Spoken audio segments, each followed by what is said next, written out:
Now second third part, that is 16 whole power 3 by 4. तो 16 की whole power कितनी है हमारे पास 3/4।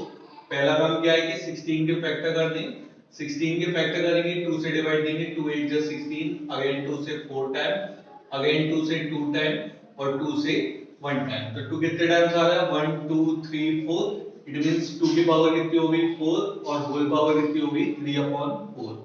अब पावर की पावर का क्या कर देते हैं आपस में मल्टीप्लाई कर देते हैं। तो 2 की पावर कितनी हो जाएगी यहाँ पर हमारी 4 into 3/4।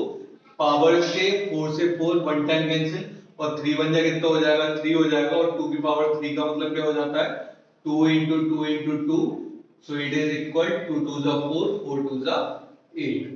And last part fourth part, that is 125 whole power minus 1/3।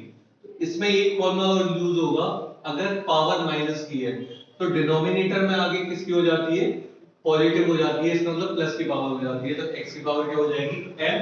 तो सिमिलरली यहाँ पर क्या लिख रहा है हमारे पास 125 और होल पावर जो दे रखी है वो किसकी दे रखी है माइनस की है। तो हम क्या करेंगे इसी की तरीके से 1/125 और होल पावर कितनी हो जाएगी 1/3, मतलब माइनस की थी अब किस में कन्वर्ट हो गई प्लस में। अब क्या करेंगे 125 के हम फैक्टर करेंगे। तो 125 के जब फैक्टर करेंगे तो 5 से डिवाइड देंगे, 5 2 जा 10, कितना बचा 2 25, 5 5 जा 25, अगेन 5 से डिवाइड देंगे, 5 5 जा 25 एंड लास्ट 5 1 जा 5।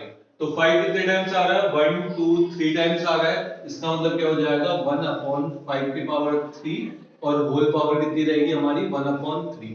तो फिर दोबारा वही लास्ट जो चल रहा था अभी तक कि पावर की पावर का आपस में क्या कर देते हैं मल्टीप्लाई कर देते हैं। इसका मतलब 3 का मल्टीप्लाई किससे कर देंगे 1/3 से कर देंगे। तो ये कितना हो जाएगा 5 की पावर 3 into 1/3।